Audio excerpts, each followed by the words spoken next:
অনেক কষ্টে আছে আব্বাজান, সামনে শীতকাল, বিয়ে দিয়ে দেন, যা হবে হবে। আল্লাহ সিঙ্গেলদের কষ্ট শীতকালে দূর করে দিক, পড়া আমিন।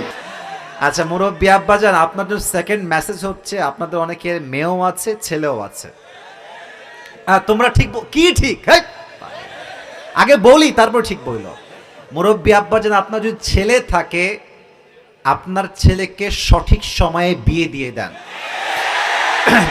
আপনি যদি আপনার ছেলেকে সঠিক সময়ে বিয়ে না দেন, আপনার ছেলে বিয়ের অভাবে বইয়ের অভাবে যত ঘাটে পানি খাবে প্রত্যেকটার দায়ভার কিয়ামতে আব্বাজান আপনাকেই বহন করতে হবে। রাইট টাইমে বিয়ে দিয়ে দেন। আর আরেকটা কথা মুরব্বী আব্বাজানদের জন্য বলছি, আপনারা একটা কথা যুবকদেরকে বারবার বলেন, আব্বাজান আমারও বাপ আছে আপনারও বাপ আছে আমি জানি, একটাই ডায়লগ, নিজের পায়ে দাঁড়া তারপরে বিয়ে কর। আমি সলিউশন দিচ্ছি একদম অল্প কথায়। আপনি আপনার ছেলেকে বলেন যে আব্বাজান তুই হারাম করবি আর কিয়ামতে আমি ধরা খাবো, এটা আমি বরদাস্ত করতে পারবো না, তো লেট মি টক, তুই বিয়ে করে ফেল, তোর চাকরি পাওয়া পর্যন্ত, তোর ব্যবসায় তুই সফল হওয়া পর্যন্ত, তোর বইয়ের 3 বেলা খাওয়া সহ যা যা লাগে I will try my best to provide that. আমি যতটুকু পারি দিব, তুই বিয়ে কর বাপ, তুই বিয়ে করে হালালের বাস, হারাম সম্পর্ক আমি আব্বা হিসেবে চাই না।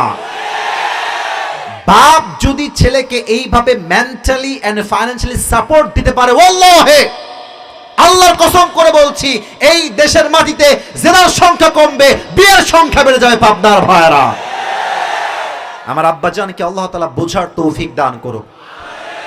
না আমিনটা আসতে হয়ে গেছে, আমিনটা জোরে বলেন আমিন। Second message for the girls, আমার বোনদের জন্য। আপনারা অনেকে হিজাব পরে আসেন, আমি দেখছিলাম আসার সময়, বাপ রে বাপ, অনেকে বোরকা পরে হিজাব পরে নেকাব পরে আসছেন, দ্যাট ইজ রিয়েলি অ্যাপ্রিসিয়েটেড, খুব ভালো। এইটা আমি দোয়া করে কবুল করব, পড়া আমিন।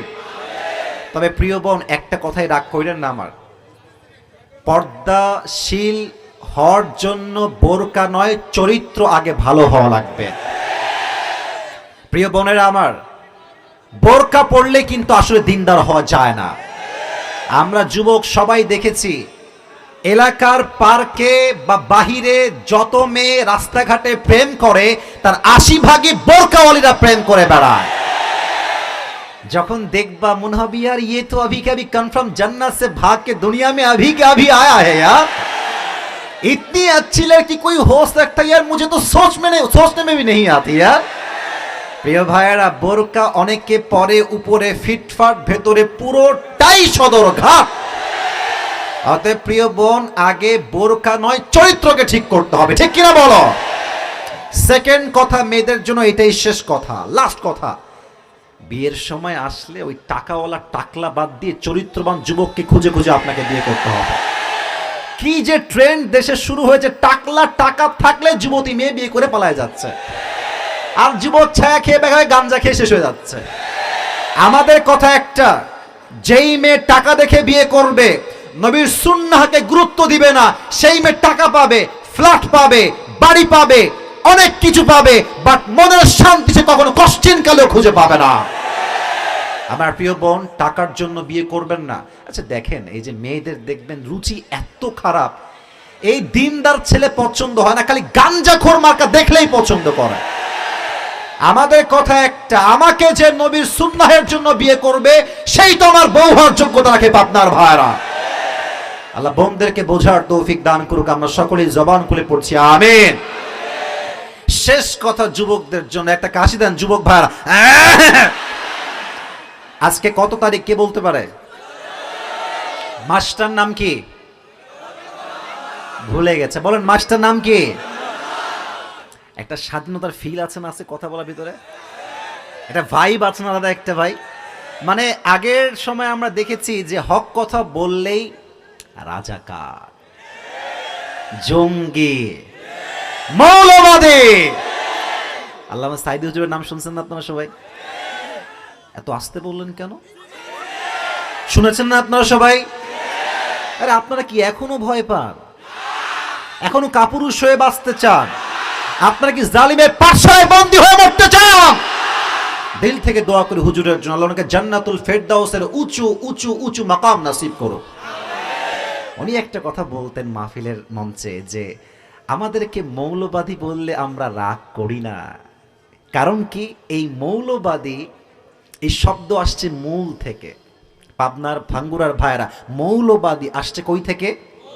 আর কথা না বললে আমি কথা বলবো না, কি থেকে? উনি বলতেন মূল হচ্ছে কোরআন, মূল হচ্ছে হাদিস। উনি বলতেন মূল হচ্ছে আল্লাহ, মূল হচ্ছে তার রসুল। তো যারা আমাদেরকে মৌলবাদী বলে গালি দাও, আমরা মূলবাদী আর তোমরা সব আগাবাদী। এবার বলেন তো, বুঝে থাকলে আগার শক্তি গাছের বেশি না গোড়ার শক্তি বেশি?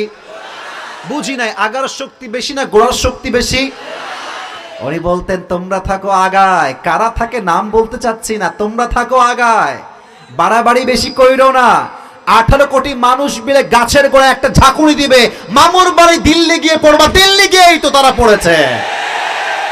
অতএব যুবক ভাইদের জন্য মেসেজ একটাই আজকের এই জমিনে, শহীদ আবু সাইদের নাম শুনেছেন না? বাঘের মতো কম শুনেছেন না? এই দেখেন আমার 2 হাত এমনে সিনাটা, বাঘের বাচ্চা একটা। এটা ও যখন সিনা, একটা কথা না বলে আজকে পারছি না, আচ্ছা ও যখন হাতটা এমনি পেতে দিয়েছে, বুকটা টান টান, কোনো ব্যক্তি চাইলে তাকে তো বুঝাইতে পারতো যে ভাই তুমি একটু সাইডে যাও, কিন্তু যখন ওপেনলি মিডিয়ার সামনে গুলি নিক্ষেপ করেছে, তখনই আল্লাহ ফয়সালা করে দিয়েছেন যে জালেমের পতন নিশ্চিত। কে পারবি ঠেকায় দেখা? ওখান থেকে আমাদের শিক্ষা গ্রহণ করতে হবে, জালেমের জুলুমের শিকার হওয়া যাবে না। জালিমের সামনে, গুলির সামনে বুক পেয়ে দিব, বাট জালিমের সামনে মাথা নত করতে আমরা প্রস্তুত নই পাবনার ভাইরা। অতএব ওইসবের দিন বাদ যে আমার বাবাই হচ্ছে জাতির পিতা। আপনার মনে ভয়টাই পাচ্ছেন, তাই ঠিক বেঠিক বলতে পারছেন না। জাতির পিতার নাম মুসলমানদের বঙ্গবন্ধু নয়, স্পষ্ট ভাষায় বলছি পাবনার ভাইরা, জাতির পিতার নাম ইব্রাহিম আলাইহিস সালাম। ঠিক কিনা বলো? অতএব আগামীতে কেউ যদি আবারও জাতির পিতার নাম চাপাই দিতে চায়, আবারও যদি কেউ মাহফিলকে বন্ধ করতে চায়, দিন কায়েম করতে, আন্দোলন করতে বাধা দিতে চায়, আর যদি ডাক আসে জীবন দিয়ে, শহীদ হয়ে, রক্ত দিয়ে আল্লাহ জমিন, আল্লাহ দিনকে কায়েম করতে হবে, কারা কারা শহীদ হতে প্রস্তুত, হাত তুলে আল্লাহকে দেখায় দাও।